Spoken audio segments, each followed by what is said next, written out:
¿Qué tal a todos? Soy Gabriela Orellana, neuróloga pediatra, y hoy vamos a hablar sobre el tamaño de la cabeza en los niños. El objetivo de este video es brindar información general a los padres de familia. En caso que tengan alguna duda en relación al adecuado desarrollo neurológico de sus niños, por favor acudan a un médico especializado, sea un pediatra o un neuropediatra. ¿Y por qué es importante hablar sobre este tema? El tamaño de la cabeza se relaciona directamente con el volumen total del cerebro. En caso que el niño tenga un perímetro cefálico mayor o menor de lo esperado, puede tener un desarrollo neurológico habitual, pero también hay una mayor probabilidad de desarrollar una serie de trastornos o condiciones, como son la epilepsia, trastornos de aprendizaje, autismo, trastornos motores, entre otros. La neurogénesis es un proceso muy complejo, mediante el cual se va desarrollando el cerebro dentro de la gestación. Pasa por una serie de etapas. Primero hay una proliferación de las neuronas. Luego, estas van a ir migrando, se van a organizar en columnas, se van a ir uniendo, formando sinapsis, y finalmente se va a producir una sustancia que va a recubrir estas conexiones, llamada mielina. Cualquier condición, cualquier evento, cualquier situación que afecte alguna de estas etapas puede generar a la larga una alteración en el tamaño total de la cabeza del niño. Es importante recordar que el perímetro cefálico no solo está influenciado por el tamaño total del cerebro. Van a haber otros componentes, como son los vasos sanguíneos, el líquido cefalorraquídeo o los huesos del cráneo, que en caso de estar afectados también pueden modificar a la larga el tamaño total de la cabeza. Frecuentemente los padres de familia acuden ante la sospecha de una anomalía en el tamaño de la cabeza, y esto en un porcentaje de casos se relaciona a una inadecuada técnica de medición del perímetro cefálico. Entonces, para poder realizarlo correctamente, primero lo debe realizar un personal capacitado. Idealmente, la misma persona debería hacer los controles sucesivos de este niño y siempre utilizar una cinta métrica que no se expanda. Los puntos de referencia para tomar el perímetro cefálico o el diámetro mayor de la cabeza son en la región anterior o la región frontal a la glabela y en la región posterior u occipital al occipucio. Habitualmente utilizamos una fórmula práctica para determinar la velocidad de crecimiento del perímetro cefálico en los niños. Así, tenemos que entre los 0 y 3 meses de vida, el crecimiento debería ser de 2 centímetros por mes. Entre los 3 y 6 meses de vida, 1 centímetro por mes. Y entre los 6 y 12 meses de vida, una velocidad de 0.5 centímetros por mes. Sin embargo, como veremos a continuación, lo ideal será utilizar una serie de tablas ya estandarizadas en relación a la edad y el sexo para ser más exactos en el diagnóstico de estos niños. Aquí, por ejemplo, tenemos la tabla de la OMS para niñas entre 0 y 13 semanas de vida que han nacido a término, o sea, a las 40 semanas de gestación.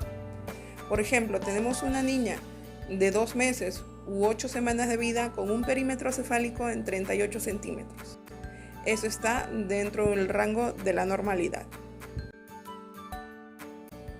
Bien, ahora hablemos de la microcefalia. Comúnmente conocida como el tamaño pequeño de la cabeza, tiene como definición exacta tener un perímetro cefálico menor a menos 2 desviaciones estándar por debajo de la media para la edad y el sexo. Y un dato muy importante a recordar es que la microcefalia puede darse dentro del útero como puede desarrollarse recién después del nacimiento. Y aquí hay un nuevo ejemplo. Nuevamente tenemos a una niña de 2 meses de vida nacida a término con un perímetro cefálico de 34 centímetros. Ubicándola dentro de la tabla, como podemos ver, el tamaño de la cabeza es menor a lo esperado. ¿Qué quiere decir? Que tiene menos de menos 2 desviaciones estándar, por lo que esta es una microcefalia.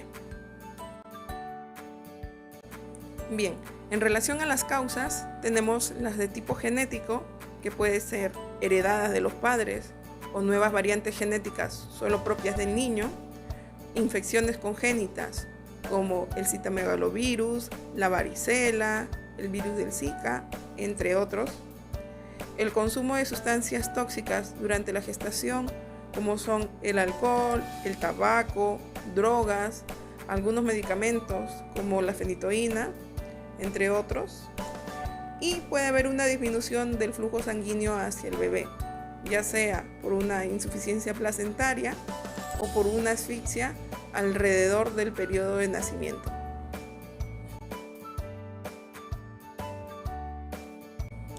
En el caso de la macrocefalia, o comúnmente conocida como el tamaño grande de la cabeza, esta va a estar definida como tener un perímetro cefálico mayor a más 2 desviaciones estándar por encima de la media para la edad y el sexo. Nuevamente nos ubicamos en la tabla de la OMS con una paciente de 2 meses de vida con un perímetro cefálico de 42 centímetros. Como podemos ver, esta sobrepasa más 2 desviaciones estándar para la edad y el sexo. En otras palabras, estamos hablando de una macrocefalia. En relación a las macrocefalias, podemos tener las de tipo aisladas, donde solo la cabeza va a ser más grande. Si está relacionada a un aumento del tamaño del cerebro, estos se van a llamar megalencefalias. Pueden ser de todo el cerebro o de un lado de este. Otra causa común son las hidrocefalias, en las que el acúmulo del líquido cefalorraquídeo dentro del cerebro expande el tamaño total de la cabeza. Puede ser por una excesiva producción de este líquido o porque no se logra drenar adecuadamente por alguna obstrucción en alguno de sus conductos.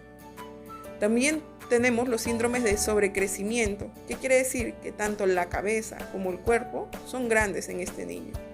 Algunos ejemplos son la mucopolisacaridosis o el síndrome de Sotos. Como hemos visto, las causas de macrocefalia son múltiples.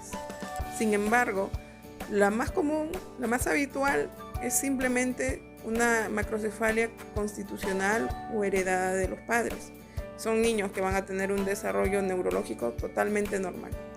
Es por ello que no debemos iniciar estudios tipo tomografías u otros estudios de sangre sin haber sido evaluado el niño por una persona totalmente capacitada en esta área.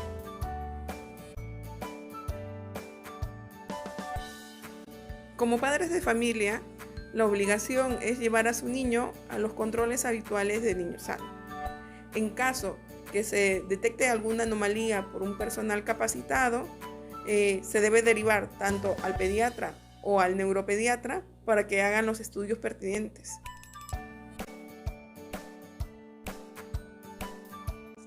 De detectarse un aumento súbito del perímetro cefálico en relación a una serie de signos de alarma, como son el dolor de cabeza progresivo, vómitos súbitos en proyectil, irritabilidad, convulsiones, somnolencia, dificultad para caminar, visión doble o borrosa, el niño debe ser evaluado inmediatamente en emergencia, ya que podríamos estar frente a signos de hipertensión endocraniana y estar en riesgo su vida. Bueno, les agradezco mucho por la atención brindada a este pequeño video. Poco a poco iremos revisando los temas que sean de más interés para los padres de familia y en caso de dudas o sugerencias, pues estaremos abiertos al diálogo. Muchas gracias.